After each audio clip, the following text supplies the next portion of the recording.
하나님 말씀은 갈라디아서 2장 19절부터 21절까지 한음성으로 크게 봉독하시겠습니다. 갈라디아서 2장 19절부터 21절까지 시작. 내가 율법으로 말미암아 율법에 대하여 죽었나니 이는 하나님에 대하여 살려 함이라. 내가 그리스도와 함께 십자가에 못 박혔나니 그런즉 이제는 내가 사는 것이 아니요 오직 내 안에 그리스도께서 사시는 것이라. 이제 내가 육체 가운데 사는 것은 나를 사랑하사 나를 위하여 자기 자신을 버리신 하나님의 아들을 믿는 믿음 안에서 사는 것이라. 내가 하나님의 은혜를 피하지 아니하노니 만일 의롭게 되는 것이 율법으로 말미암으면 그리스도께서 헛되이 죽으셨느니라. 아멘. 한 주간 동안도 주님의 은혜가 여러분과 함께 하시기를 축복합니다. 자, 아침 저녁으로 견딜만 하시죠? 네, 그래서 아까 최집사님이 기도를 하셨습니다만은 이제 그렇게 무덥고 영원히 지속될 것 같은 이제 여름이 지나가는 것 같아요. 오늘 제목을 한번 따라 할까요? 영혼의 윤택함을 위하여. 다시 한번 영혼의 윤택함을 위하여. 하나님께서 인간을 만드실 때에 혹은 2분설, 3분설을 얘기합니다만은 어떻게 나눠도 그것이 이단이 아닙니다. 또 영도 있고 육신도 있고 또 혼도 얘기합니다. 감성이라든지 또 지성이라든지 이런 부분을 장악하고 있는 혼의 영역들을 말하죠. 그런데 하나님께서 우리에게 원하시는 것은 영혼이 강건하고 또 육체도 강건하고 축복되기를 원하십니다. 그래서 기독교는 육신의 윤택함을 무시하지 않아요. 그래서 늘 여러분에게 말씀드리는 것처럼 열심히 노력하고 힘쓰고 해서 돈을 좀 많이 버십시오. 그런 얘기를 해요. 왜요? 잘 살아야 돼요. 그래야 좀 하나님의 선한 곳에 흘러보내는 통로가 될 수 있어요. 그것이 하나님의 뜻이에요. 그렇잖아요? 네. 기독교 역사를 보면 이 물질적인 축복 혹은 육신적인 축복은 항상 복음이 가는 곳에는 열매로 따라왔어요. 그것이 미국으로 갔고 영국으로 갔고 유럽으로 갔고 그리고 미국으로 가서 우리나라까지 왔잖아요. 우리 역사를 보면 너무 많이 50여 년 사이에 변한 거예요. 보세요. 제가 지난번에 말씀드렸지만 62년도죠. 우리 국민소득이 86불이었어요. 6불. 86불. 그런데 그 당시에 캄보디아하고 태국이 111불이었어요. 태국하고 캄보디아가요. 우리가 원조하고 있는 얼마나 우리보다 잘 살았잖아요. 북한은 말할 것 없이 우리보다 잘 살았고요. 근데 50년이 들어오면서 말도 못하게 역전이 된 거예요. 까마득하게 우린 선진국이고 지금 개발도상국이나 이렇게 될 거예요. 저는 항상 첫째는 하나님의 은혜라고 늘 복음이 들어오면서부터 민주제도도 확립되어지고 남녀의 인권이 신장되어지고 교회가 이제 학교도 세우고 교회도 세우면서 이런 일들을 철폐하면서 복음이 들어와서 이제 복음을 세계로 선교하는 미국으로 다음 가는 그런 선교사를 파송하는 국가가 된 거죠. 엄청나죠. 그러니까 지금 32,700불쯤 되니까요. 한번 86으로 한번 나눠보세요. 한 400배 차이 나요. 그러니까 400배의 수입을 여러분들이 옛날에 한 거예요. 평균으로. 네, 늘 질문하죠. 그러면 400배 행복하십니까? 수입이 드러나서. 이렇게 물으면 전혀 그렇지 않습니다. 상대적인 빈곤감과 아픔이 더 커요. 이게 오늘날 보편적인 대답입니다. 왜 그런지 아세요? 인간의 행복이라는 것은 육신만 있는 존재가 아니라서 영이 있는 존재예요. 하나님의 형상대로 지음을 받은. 그러니까 60만 배부르다고 인간이 행복한 거 절대 아닙니다. 그걸 아셔야 돼요. 480배 잘 살면 480대 행복해야 되는데 절대 그렇지 않아요. 오늘도 부자들로 사는 사람들 뭐 다 그런 건 아니겠지만 통계적으로 보면 가난한 우리보다도 더 골치 아프고 더 복잡하고 더 어렵게 꼬인 사람들이 훨씬 더 우리보다도 높아요. 그걸 아셔야 돼요. 가정성 행복, 겉으로 보이는 건 그렇게 돼도요 절대 그렇지 않아요. 왜냐하면 인간의 행복이라는 게 소유하고 비례되는 것이 아니라 좋은 관계를 통해서 오는 거예요. 부부간의 행복, 좋은 사랑의 나눔일 때 행복한 거 아니겠어요? 자녀와 부모와의 관계, 그리고 좋은 이웃들과의 나눔을 통해서 행복한 거예요. 인간은 더 나아가서 창조자 되시는 하나님과의 막힘없는 관계를 통해서만이 인간은 인간의 존재의 의미를 찾을 수 있고 정말 행복할 수가 있어요. 윤택할 수 있어요. 그래서 바울은 늘 말하죠. 나는 가난한데도 처할 줄 알고 부한데도 처할 줄 알고 온갖 환경에 처해도 자족하는 비결을 배웠다. 감사하는 비결이 있다는, 행복한 비결이 소유가 아니라는 거예요. 그래서 빈한데 처해도 나는 감사하고 행복하고, 부한데 처해도 행복하고, 감옥에 있어도 행복하고. 이게 뭐예요? 성경에 보면 내가 너에게 자유를 주노니 다시는 진리가 너희를 자유케 한다. 이 자유함의 비결이에요. 어두운 환경이 있어도 환경에 매이지 않는 자유함이 주님과의 빠짐없는 관계 속에 있는 사람들에게 주어지는 선물인 것을 믿으시기 바랍니다. 복음은 이렇게 가는 곳마다 놀라운 축복을 몰고 다녔어요. 그러나 중요한 것은 기독교는 땅의 부요함과 땅의 윤택함을 추구하는 종교가 아닙니다. 만일 그것이 목적이라면 기복신앙이에요. 기복신앙. 예수 믿어요. 교회 가면 사업도 잘 된다고 그러고요. 교회 가면 질병도 없다고 그러고요. 교회 가면 이것도 잘 된다고 그러고요. 저것도 잘 된다고. 그래서 나 예수 믿어요. 그러한 목적이, 물론 처음에는 그런 걸로 출발하지만 예수님을 알아가면서 땅의 것에 목표를 두고 예수 믿는 사람은 그 사람은 진정한 그리스도인이 아닙니다. 기복신앙이에요. 인간이 뭐예요? 하나님이 어느 시점에 두셨어요. 하나님 90년 정도 되면 다 끝나요. 성경은 사람이 한 번 죽는 것은 하나님께서 정하신 것이라고 그 후에 심판이 있다고 말씀했어요. 심판 후에는 영원한 천국과 영원한 지옥이 있다고 말하고 있어요. 그래 우리는 땅에 보이는 것 무시하지는 않지만 땅의 것을 전부로 알고 사는 사람들이 아니에요. 성경에 보면 어리석은 사람을 이렇게 말해요. 누가복음 12장 19절에 보니까 한 젊은이가 농사를 짓고 곳간에 모아들여서 쌓을 것이 없도록 쌓아놨어요. 오늘날로 말하면 사업수완이 좋아서요 돈을 많이 번 거예요. 좋은 차 타고 다니는 거예요. 그리고 생각하기를 이 정도 되면 평생 먹고 뒹굴뒹굴 살아도 걱정이 없다. 그러니 내 영혼에게 말하기를 영혼아 편히 쉬고 먹고 자고 즐기자. 그럴 때 하나님께서 뭐라고 말씀했는지 한번 보세요. 누가복음 12장 19절을 한번 읽어봅시다. 시작. 또 내가 내 영혼에게 이르되 내 영혼아 여러 해 쓸 물건을 많이 쌓아두었으니 평안히 쉬고 먹고 마시고 즐기자 하리라 하되 20절 하나님은 이르시되 어리석은 자여 오늘 밤 내 영혼을 도로 찾으리니 그러면 내 준비한 것이 네 것이 되겠느냐. 탁월했어요. 경영력도 있고요. 이 물질의 흐름의 통로도 보았고요. 뭐 사람 관리하는 능력이 있으니까 엄청나게 사업을 키웠어요. 강남에 빌딩 하나 샀어요. 그리고 평생토록 먹어도 걱정 없이 살 수 있어요. 그런데 이 젊은이가 이 정도 됐으면 남부럽지 않게 살게 되었으니까 내 영혼아 편히 쉬고 먹고 자고 즐기자. 즐기다가 어떻게 하겠다는 거예요? 죽잖아요. 그런데 그를 가리켜서 주님께서 뭐라고 규정하냐면 어리석은 자라는, 어리석은 자.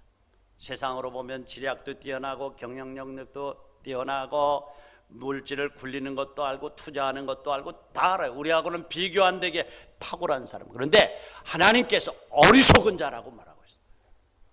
어리석은 자가 뭐예요?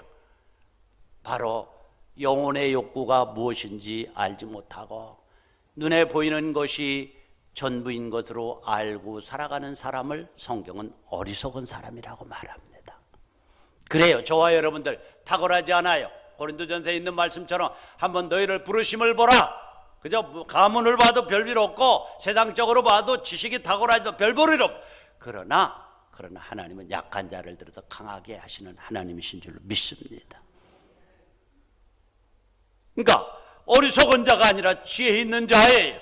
우린 이 세상의 삶을 소중히 여기지만 그러나 이것만으로 살지 않고 보이는 것을 누가 바라리요? 보이는 것은 잠깐이요 보이지 않는 것은 영원함이라고 하는 영적인 천국을 바라보면서 사는 사람이 저와 여러분들로 믿습니다. 하나님은 이 탁월한 경영 능력이 있는 젊은이에게 뭐라고 말해요? 어리석은 자다. 그러면 내 영혼을 도로 찾겠다. 이 말은 뭐예요? 내 생명을 끝내겠다 이 말이에요. 그러면 네가 곳간에 쌓아놓고 그렇게 의지하고 자랑하던 것이 네 것이 되겠느냐라고 질문하시는 거예요. 그렇습니다. 오늘 정말 하나님이 원하는 것은 세상의 윤택함 무시하지 않지만은 영혼의 윤택함을 잃어버리면 그런 윤택함은 아무런 의미 없는 것이 된다는 거예요. 그러므로 우리 예수 믿는 사람은 육적인 윤택함보다도 우선순위에 있어서는 영적인 윤택함을 추구하는 사람인 줄로 믿습니다. 그래요, 여러분들. 세상의 윤택함 필요해요. 그러나 더 중요한 것은 영적인 윤택함이에요. 영적. 요한 3서 1장 2절을 한번 읽어보면요. 요한 3서 1장 2절을 뜨면 시작.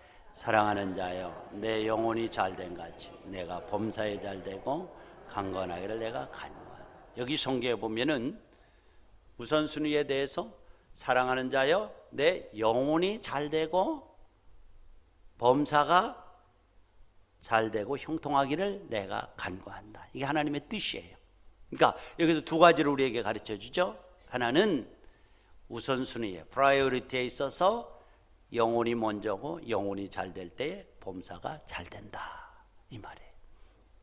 그러니까 복음이 들어가는 곳에는 영적인 혁명이 먼저 일어나고 영적인 혁명 후에 물질적인 환경적인 혁명이 축복이 따라오는 거란 말이에요. 우선순위에 대해서 말씀을 하고 두 번째로 이 말씀을 통해서 우리가 알 수 있는 것은 하나님은 우리의 영혼만 잘 되는 것을 원하는 분이 아니라 영혼이 잘 되는 것처럼 우리가 이 땅에 살아갈 때 육적으로 잘 되는 것도 원하시는 하나님이시다 그 말이에요. 그러니까 예수 믿느라고 나는 이렇게 가난해, 예수 믿느라고 나는 골골대, 그렇게 하면 안 된다는 거예요. 예수 잘 믿으면 하나님이 영혼이 잘 되는 것처럼 범사를 축복해 주셔서 흩어뿌려도 채워지는 축복을 주시는 줄로 믿습니다. 이게 성경의 원리예요. 복음이 가는 곳마다 그런 역사가 일어났어요. 덴마크 같은 데는 국민소득이 지금 5만 6천 불쯤 된대요. 그룬드비 목사님이 세운 나라예요. 달가스 대령과 복음을 기초로 하고 세운 나라들이에요. 영혼이 잘 되면은 하나님은 반드시 육신의 잘됨도 주시는 거예요. 영혼이 건강하면 육신의 건강함도 하나님이 주시는 거예요. 이게 순서예요. 그런데 여러분들 우리가 참 신앙생활하면서 이런 문제들 때문에 마음이 무겁고 갈등하는 때가 참 많습니다. 그렇죠? 바울 사도가 늘 고백했던 것처럼 로마서 7장 22절로 25절까지 한번 읽어보면은 바울이 얼마나 갈등했는지 22절부터 시작. 내 속사람으로는 하나님의 법을 즐거워하되 내 지체 속에서 다른 한 법이 내 마음의 법과 싸워 내 지체 속에 있는 죄의 법 아래로 나를 사로잡아 오는 거다. 거기까지만 읽어요. 내 자신이 마음으로는 하나님의 법을 육신으로는 죄의 법을 섬기노라. 또 갈라디아서 5장 17절에 보면은 이것도 한번 같이 읽어봅시다. 갈라디아서 5장 17절을 하면 시작. 육체의 소욕은 성령을 거스르고 성령의 소욕은 육체를 거스리는 이 둘이 서로 대적함으로 너희가 원하는 것은 하지 못하게 하려 함이라. 갈등이 있는 거예요. 예수 믿고 육체의 소욕은 성령을 거스리고 성령의 소욕은 육체를 둘이 대적함으로 너희 원하는 것을 하지 못하게 한다. 속사람은 하나님의 법을 즐거워하되 지체 속에 다른 법이 있어 죄의 법 아래로 나를 이끌어오는 걸 보는도다. 마음으로는 하나님의 법 지키고 내 육신은 죄의 법을 지킨다. 갈등하지요? 여러분, 갈등하지요. 우리가 사실 예수 믿기 전에는 뭐 그런 것들에 대해서 그렇게 신경 안 써도 됐어요. 그냥 마음 편하게 그냥 세상의 시류를 따라 살면 되는데, 말씀을 듣고 교회에 나가면서부터 갈등이 생기기 시작하는 거예요. 차라리 예수를 모르고 말씀을 듣지 않았다면 부담 없이 마음대로 내 육신의 소욕대로 살면 될 텐데, 공연히 교회에 나와서 하나님의 말씀을 듣고 보니까 부담되고 걱정되고 갈등이 생기는 거예요. 교회에 참여하지, 봉사에 참여하지 못하는 것도 부담되고, 주일날 가족들끼리 놀러 가고 싶은데 주일은 주의 날이라고 하니 마음이 편치 못하고, 헌금 생활도 제대로 못하는 건 무겁고, 그렇다고 포기하자니 이건 더 복잡하고 갈등 생기죠. 이 갈등이 뭔가 하고 제가 찾아봤더니, 어원을 찾아봤더니요, 갈든 칡나무, 갈근이라고 그러죠. 갈근, 칡뿌리를 갈근이라고 그래요. 칡나무고요. 등은 등나무를 얘기하는 거예요. 근데 여러분들이 항상 나무 줄기를 타고 올라가는 놈들이잖아요. 비비틀어가지고. 그런데 칡이라는 놈은 항상 오른쪽으로 돌면서 올라간다네요. 근데 이 등나무 요놈은 왼쪽으로 돌면서 올라간다는 거예요. 이게. 그런데 다른 나무를 탔을 때는 괜찮은데 같은 나무를 타면은 갈등이 생긴다는 거예요. 오른쪽으로 돌려고는 칡나무하고 왼쪽으로 돌려고는 등나무하고 싸워서 이게 둘 다 죽어버린다네요. 이 갈등이 일어나는 거예요. 예수 믿고 나면은 내가 명색이 하나님의 사람이라고 그러는데 육신의 소욕이 있어요. 따라가려고 하는데 참 마음에 하나님의 법을 쫓으려고 그러는데 내 육신은 다른 법을 쫓아 육신의 소욕을 쫓으려고 그래요. 이 갈등이 있어요? 없어요? 있어요. 아이고, 포기해버릴까. 그러나 여러분들, 이런 고민과 갈등이 있다고 절망하거나 포기하지 마시기 바랍니다. 당연히 일어나게 되어져 있어요. 예수 믿는 사람에게 너무 자연스러운 것이고 이것이 긍정적이고 희망적인 현상입니다. 왜냐하면 그것은 영혼의 감각이 살아있다는 증거예요. 이거 감각 없으면 별지대도 아픔이 없어요. 마비된 사람 갈등이 없어요. 도적질하고도 오늘 재수가 좋다. 사기치고도 오늘 큰 건 했다. 시시낙낙하고 놀잖아요. 왜 그래요? 양심이 마비돼서 감각이 없기 때문에 아픔을 느끼지 못해요. 이처럼 감각이 없는 죽은 영혼은 갈등이 없어요. 갈등이.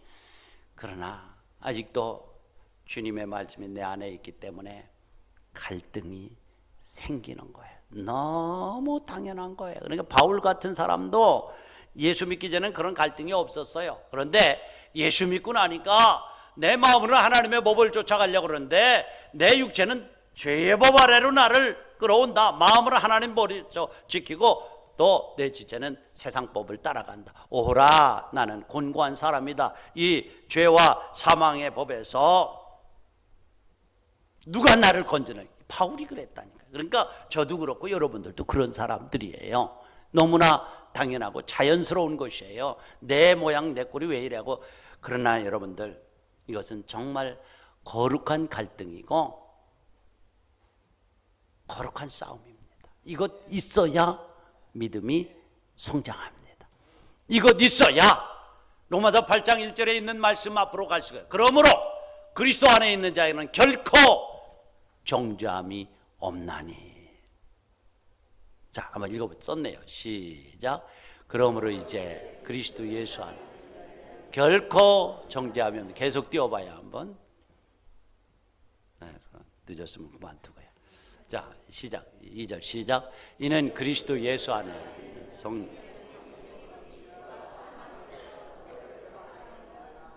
그러니까 이런 갈등이 없으면 저 아래로 갈 수가 없어요. 한번 싸워본 사람이 그래요. 바울 보세요. 바울이 얼마나 율법대로 살려고 노력한 사람인지 나름대로 자기의 의의를 가지고 있어요. 그런데 이 율법주의자는 자신도 괴롭히고 사람도 너무너무 많이 괴롭혀요. 보세요. 자, 오늘 뭐 율법적으로 얘기합시다.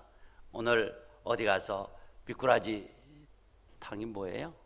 추어탕을 맛있게 먹고 왔다 하면 정죄부터 하는 거예요. 아이고, 성경 레위기에 보면 고기 먹을 때 비늘 있는 고기를 먹으라 그러는데 교회 다니면서 비늘 없는 고기 미꾸라지 탕을 먹었네. 정죄하기 시작해요. 야, 오늘 낙지를 먹었다. 낙지, 성경은 비늘 없는 고기 먹자는 정죄하는 거예요. 안식일에 일하지 말라는 제목을 가지고도요, 누가 일하나 보자 뚫고 봐요. 그래서 힘이 없어서 지팡이를 가지고 뽕뽕 땅 찍고 가면, 아이고 저거 찍는 것 때문에 구멍 생기네. 10개 이상은 일하는 거야. 저거 일했네. 규일 범했네. 율법 범했네. 정죄 개념부터 드는 거예요. 얼마나 괴롭겠어요. 그것만 보고 있는 바울도 괴롭고요, 그렇게 정죄받는 그 사람이 또 얼마나 괴롭겠어요. 너무 괴로운 거죠. 그러니까 바울도, 그런데 하나님께서 다메섹을 가다가 하나님의 일방적인 부르심을 받은 거예요. 그리고 은혜의 법을 아는 거예요. 그래서 그래, 나는 이렇게 지킬 수도 없고 지킬 능력도 없고 나는 어떻게 하나, 이제 의라고 하는 건 내 안에 찾아볼 수가 없으니 갈등할 때에 은혜의 법을 안 거예요. 그러므로 그리스도 안에 있는 자에게는 결코 정죄함이 없나니. 율법을 잘 지켜서가 아니라, 무슨 일을 착한 일을 많이 해서가 아니라, 내 안에 더럽고 추한 것들이 많음에도 불구하고 내가 십자가 밑에, 우리 갈라디아서 2장 10절에 있는 말씀처럼 내가 그리스도와 함께 십자가에 못 박혔나니, 그래서 십자가 밑에 나를 내려놓는 순간 주님의 은혜의 보혈로 나를 덮어서 죄를 가리워줘서, 죄인임에도 불구하고 너의 죄가 십자가에 옮겨졌기 때문에 그리스도 안에 있는 자는 결코 정죄함이 없나니, 이렇게 말하는 거예요. 요즘처럼 진보와 보수가 갈등하는 시대가 없는 것 같아요. 가뜩은 기독교 안에서도 진보 쪽에 있는 NCC 계열의 사람들은 늘 또 이 윤리, 첫째는 남에게서 예의를 지켜야 된다. 무슨 손봉규 교수 같은 사람들은 양심에 거리낌이 없어야 된다. 법에 어긋남이 없어야 된다. 이런 것들로. 그런데 요즘에 정광훈 목사님 같은 사람들은 복음과 윤리를 혼돈하고 있습니다. 복음을 윤리로 덮어 씌우는 겁니다. 그렇게 얘기해요. 윤리는 복음이 아닙니다. 복음과 윤리는, 당신의 윤리적인 가치 판단으로 보면 가늠하다가 현장에서 잡힌 여자는 돌로 맞아 죽어야 됩니다. 사람들의 혐오 대상이 돼요. 어떻게 그렇게 얘기해요? 여러분들, 시아버니하고 같이 임신한 사람은 죽어야 됩니다. 그런데 성경에 나와 있습니다. 복음은 무엇입니까? 복음은 그런 약한 인간들이 십자가 앞에 내려놓고 주님의 의로 의로워지는 것이 복음인데, 당신은 세상적인 윤리를 가지고 복음을 덮어 씌우고 있습니다. 공격을 하잖아요. 저는 그게 맞는 것 같아요. 복음과 윤리는 달라요, 여러분. 윤리 지켜야 되죠. 복음이에요, 복음. 그래서 이러한 자기 싸움을 한 사람은 정말 내가 유한성을 알고 내가 얼마나 보잘것없는 존재임을 알고 주님의 십자가 앞에 내려놓게 될 때에, 그러므로 그리스도 안에 있는 자에게는 결코 정죄함이 없다는 것, 죄가 없다는 얘기가 아니에요. 여전히 그렇고 그러한 존재임에도 불구하고 십자가에 보혈로 죄사함을 받아서 죄로 인정을 하지 않겠다는 것. 너 약하고 넘어지고 오늘 또 넘어 내일 또 넘어질 거야. 그러나 십자가 밑에 너를 내려놓는 순간, 그래서 그걸 타협하면서 합리화시키라는 얘기 절대 아닙니다. 순간 그 죄를 내가 덮었어. 과거와 현재와 미래의 죄를 내가 다 담당했어. 믿음으로 받아들이는 순간 의로워진다. 의로 인정. 정죄함이 없나니, 그러므로 죄와 사망의 법에서 너를 해방하였습니다. 이런 진정한 자유, 이것을 통해서 얻는 영혼의 윤택함 자리에 들어가기 위해서는 반드시 갈등이 있어야 된다는 거예요. 그래서 복음은 싸구려 복음이 아니라는 거예요.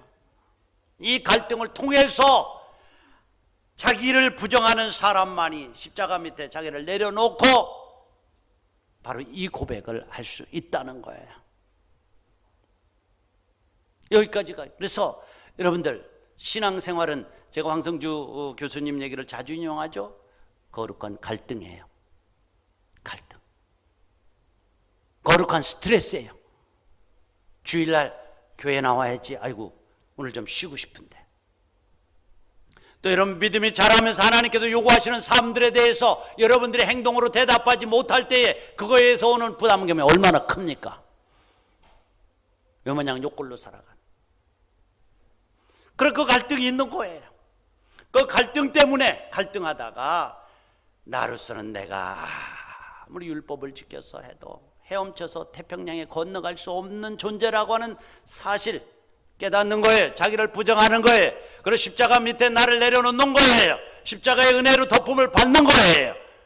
그래서 여러분들 우리는 십자가 안에서만이 진정한 자유함을, 진정한 의를 얻을 수 있음을 믿으시기 바랍니다. 값없는 십자가가 아니에요. 값싼 십자가예요. 이 십자가의 대속을 이루기 위해서 하나님께서 사랑하는 독생자를 이 땅에 보내셔서 아들을 십자가에 가장 그 당시에 처참하고 고통스러운 십자가에 매달려서 피를 쏟으셨습니다. 그 피값으로 저와 여러분들을 사셨습니다. 그러므로 우리는 은혜라고 하는 것을 떠나서 생각할 수가 없어요. 하나님의 은혜, 오늘 여러분 이 자리에 있는 것도 은혜입니다. 오늘 살아갈 수 있는 것도 은혜입니다. 여러분들 모든 것들이 은혜입니다. 내인은 하나도 없습니다.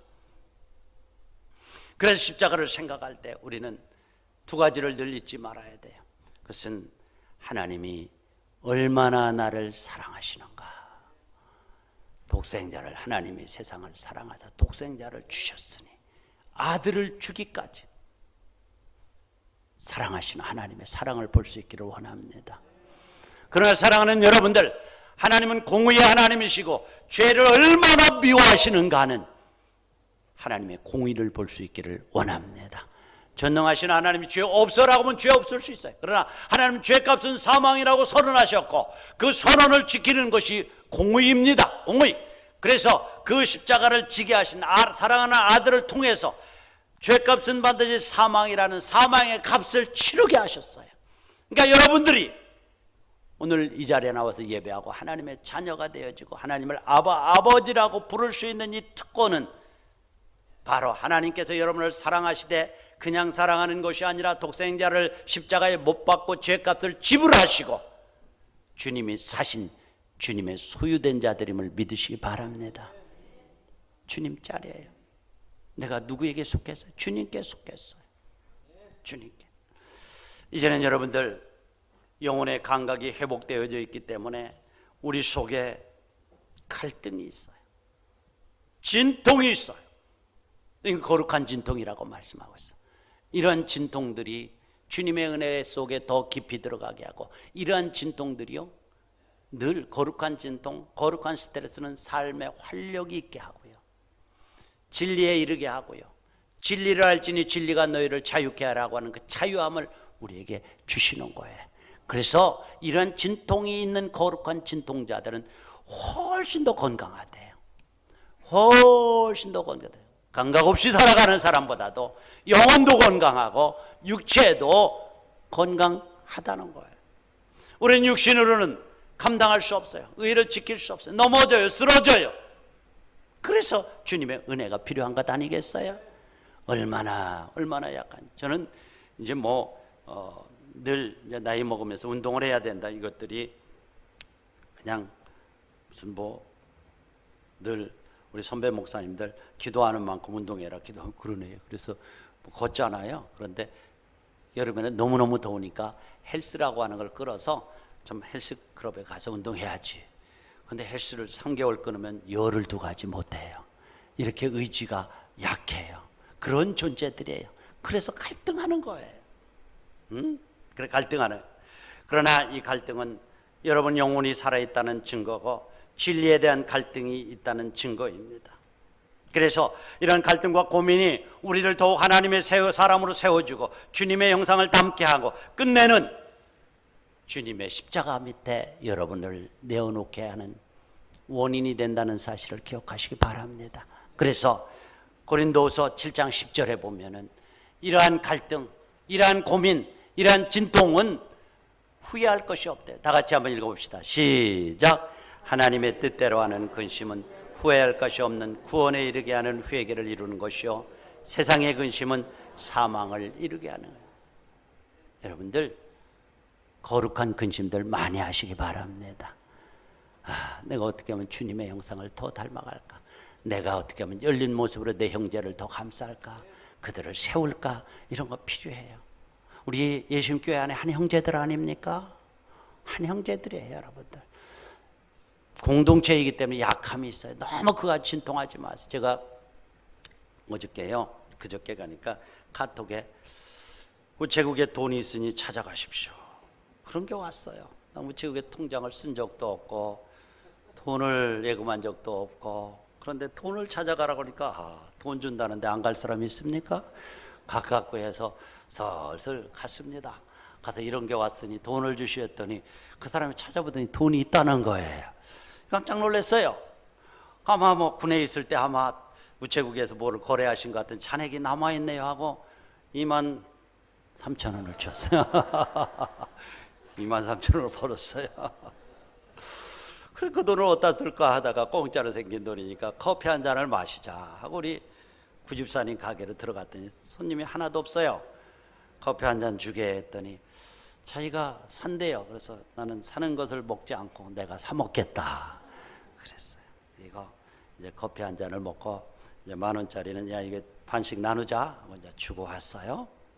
목사님 커피 맛 어때요? 그래요. 그래서 저는 커피 맛을 그렇게 맛볼 줄 모르는 사람이니까 그랬어요. 야 당신은 내 식구고 내가 사랑하는 사람이니까 맛없어도 그 사랑으로 먹으니까 너무너무 맛있어. 그런데 내한테 묻지 말고 한번 다른 사람한테 물어봐. 얘기했습니다. 여러분들 그런 사람들 아니에요? 예, 그런 사람들이에요. 서로 상호하고 의존하고 책임지면서 서로를 세워나가야 할 사람들이 저와 여러분들인 것을 믿으시기 바랍니다. 그래서 이렇게 사는 사람들 좀 포용하는 갈등, 열린 모습으로 사랑하는 갈등, 내가 정말 다 지키지는 못해도 주님의 뜻을 살아가고자 하는 그런 갈등들이요 우리를 너무너무 건강하게 한대요. 영과 육을 건강하게 한대요. 아무런 생각 없이 산다고 건강한 것도 아니에요. 그래 여기에 보면 하나님의 뜻대로 하는 근심이 뭐예요? 하나님의 뜻대로 살고자 노력하는 노력 가운데서 바울처럼 내 마음으로 하나님의 법 따라가려고 하는데 내 지체 속에 다른 한 법이 있어 죄의 법 아래 나를 이끌어온다. 오라 나는 곤관자라고 하는 이런 갈등이에요. 이런 근심이에요. 이거다 하면 후회할 것이 없대요. 에? 세상의 근심은 뼈를 상하게 한대. 어떻게 돈 많이 벌까? 어떻게 뭐 할까? 그냥 세상 근심 가지고 하면은 뼈를 상하게. 그러니까 여러분들 뼈 아픈 사람들 보면 세상 근심들이 많은 사람이라구나. 여러분 스스로 그렇게 판단하시고 나도 그렇게 볼 거예요. 아픈데 안 아프다고 그러지는 마시고요. 그래요. 그래서 정말 저는 늘 말씀드리지만은 오늘의 삶 자체가 은혜라고 하는 것을 빼고는 얘기할 수가 없더라고요. 은혜, 하나님의 은혜예요. 하나님의 자녀가 된 것, 은혜. 바울 사도도 과거에 법만 따졌던 사람, 법 가지고 쪼르 너 붕어고기 먹어야 되는데 미꾸라지 먹었지? 너 낙지 먹어야 돼? 낙지 먹었지? 너 지난번에 보니까 지팡이 찍고 가는데 10방 이상 찍어서 안식일에 일했어. 얼마나 괴롭겠습니까 여러분들? 그거 지켜서 구원받나요? 이제 신약시대에 와서는 먹는 것에 대한 자유로움이 있습니다. 먹는 율법에서 해방된 사람들이에요. 그것이 구원받고 그것이 구원 안 받고 그 죄가 아닌 게 아니에요. 그래서 저는 우리 교인들에게도 술 먹는 거 가지고 시비 거는 사람들이 아닙니다. 먹으라는 얘기 아니에요. 그것들이 건강해지니까 먹지 말라는 얘기고 그것들 때문에 실수하니까 먹지 말라는 얘기지 그거 먹으면 구원 못 받아 그런 얘기를 안 하는 거예요. 에? 여러분들이 갈등을 극복할 수 있는 방법이 뭘까요? 맡김입니다. 양도입니다. 주권을 양도해 버리는 겁니다. 내 대세는 나의 포기야. I give up이에요. 나 손들었어요. 내가요 3개월 끊고 어떤 일이 있어도 일주일에 4번씩 운동 가려고 마음을 먹고 다짐을 했거든요. 그런데요 3달에 10번도 못 가요. 내가 이런 사람이에요. 내가 나도 못 믿어요. 포기하는 거. 포기하고 그냥 벌렁 주지 않습니까? 아니요.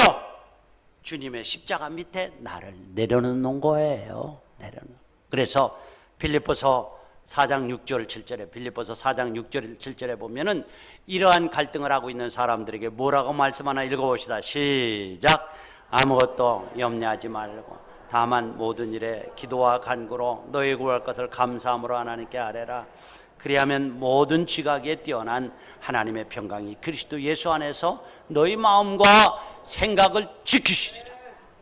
아무것도 염려하지 말고 주님 앞에 맡기고 구할 것을 감사함으로 아뢰라. 그리하면 지각에 뛰어난 우리의 현재와 미래와 오늘의 아픔까지도 우리의 세밀한 것까지도 알고 계시는 하나님께서 너의 마음과 생각을 지키시리라. 마음의 평강을 주시고 갈등을 잠재워 주시고 그리고 우리의 영혼을 윤택하게 해 주신다는 얘기. 그렇습니다. 바울은 갈등과 고민을 해결하는 법을 우리 20절을 같이 한번 읽겠습니다. 이렇게 말씀합니다. 20절 시작. 내가 그리스도와 함께 십자가에 못 박혔나니 그런즉 이제는 내가 사는 것이 아니요 오직 내 안에 그리스도 예수께서 사시는 것이라. 이제 내가 육체 가운데 사는 것은 나를 사랑하사 나를 위하여 자기 자신을 버리신 하나님의 아들을 믿는 믿음 안에서 사는 것이라. 갈라디아서 5장 24절을 한번 갈라디아서 5장 24절에 보니까 그리스도 시작. 그리스도 예수의 사람은 그 육체와 함께 그 정욕을 탐심을 십자가에 못 박았느니라. 속사람이 강해지면은 육신의 소욕을 이길 수 있습니다. 어떻게 강해집니까? 여러분들의 결단, 여러분들의 노력 안 됩니다. 여러분들 안 돼요. 안 돼. 에베소 3장 16절에 보니까 속사람의 강해지는 능력을 이렇게 말씀합니다. 에베소 3장 16절 시작. 그 영광의 풍성함을 따라 그의 성령으로 말미암아 너희 속사람을 능력으로 강건하라. 그의 성령으로 말미암아 너희 속사람을 능력으로 강하게 하시며 그의 성령으로 말미암아 내 의지가 아니에요. 우리가 살아가면서 실패하는 것은 예수 믿으면서도 내 삶의 운전석에 내가 주인이 되어서 내가 운전대를 붙잡고 주님 거기에 계세요, 타고만 계세요 하기 때문에 그렇습니다. 속사람의 성령의 능력이라고 하는 것은 내 운전석을 양보하는 것입니다. 그분에게 옮겨드리는 것입니다. 그리고 그분이 내 삶을 운전해 갈 수 있도록 내 삶의 방향을 정할 수 있도록 그분에게 양보하고 그분이 내 삶을 이끌어가는 것, 이것만이 우리 안에 일어나는 갈등을 해결할 수 있다는 거예요. 속사람으로 강하게 할 때, 속사람에게 강하게 할 때에 우리는 능력 있는 그리스도인의 삶을 살아갈 수 있다는 거예요. 여러분들, 인디언 노인이 손자에게 말합니다. 얘야, 사람의 마음속에는 두 늑대가 있는데 하나 늑대는 착한 늑대고 한 늑대는 악한 늑대야. 악한 늑대가 주도권을 잡으면 우리는 악한 곳으로 끌려가서 미움, 도적질, 향락, 음란, 분노, 질투, 탐욕 이런 모습으로 끌려가게 한다. 끌어간다. 선한 늑대가 기득권을 잡고 힘을 얻으면 믿음과 사랑과 기쁨과 화평과 평안과 친절과 용서 쪽으로 우리를 끌고 가려고 하지. 그런데 이 둘이 서로 끊임없이 싸우는 거야. 영의 소욕과 육체의 소욕을 말하는 거겠죠? 손자가 묻습니다. 할아버지, 그러면 좋은 늑대와 나쁜 늑대가 싸우면 누가 이기나요? 이렇게 물었어요. 그랬더니 할아버지가 그야 사람이 먹이를 많이 주는 늑대가 이기지. 이건 선택이에요. 좋은 늑대가 나쁜 늑대가 있어요. 영의 소욕과 육의 소욕이 싸워요. 어쩔 수 없어요. 그런데 영의 소욕이 육의 소욕을 이기기 위해서는 영의 소욕에 먹이를 많이 주는 거예요. 뭡니까? 바로 그거예요. 성령으로 말미암아 속의 능력이 강건. 그러니까 이 영이 힘을 얻을 수 있도록 영의 양식을 끊임없이 공급하는 거예요. 뭐죠? 하나님의 말씀입니다. 묵상하는 거예요. 내 발의 등입니다. 그리고 끊임없이 기도하면서 성령의 임재를 구하는 거예요.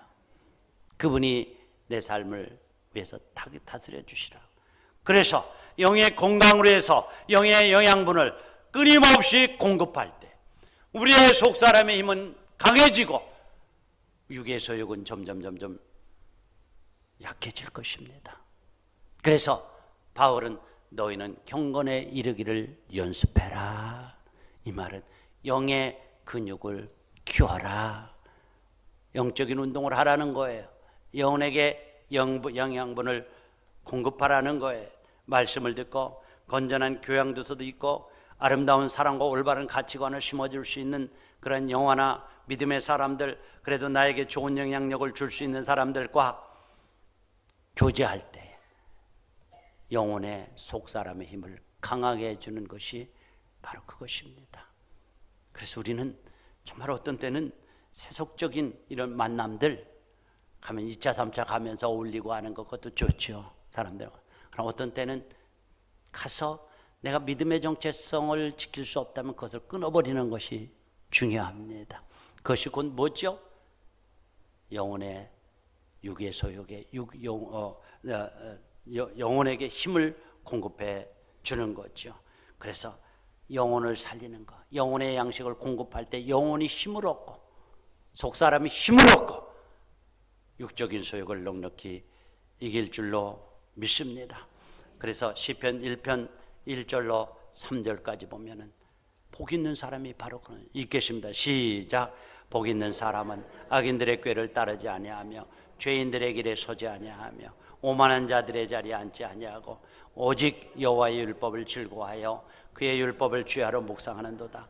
그는 시냇가에 심은 나무가 철을 따라 열매를 맺으며 그 잎사귀가 마르지 아니한 같으니 그가 하는 모든 일이 다 형통하리다. 속사람을 강건하기 위해서는 악인의 꾀를 따르지 아니하며 죄인의 길에 서지 아니하며 오만한 자의 자리에 앉지 아니하고 소극적으로 피하는 것을 말합니다. 그러나 또 다른 하나는 적극적으로 여호와의 율법을 즐거워하여 하나님의 말씀을 양식으로 삼아서 그 양식을 주야로 묵상하는 사람은 속사람이 강건해져서 육신의 소욕을 이길 수 있는, 그래서 영혼의 삶이 더 윤택해지는 축복의 사람이 될 수 있다라고 말씀합니다. 디모데전서 4장 7절에 보니까 망령되고 허탄한 시내를 버리고 경건에 이르도록 내 자신을 연단하라. 육체의 연단은 약간의 유익이 있으나 경건은 범사에 유익하니 금생과 내생에 약속이 있느니라. 여기 연단하라라고 하는 것은 훈련하라는 것. 훈련하. 그렇습니다. 결론적으로 말씀을 듣습니다.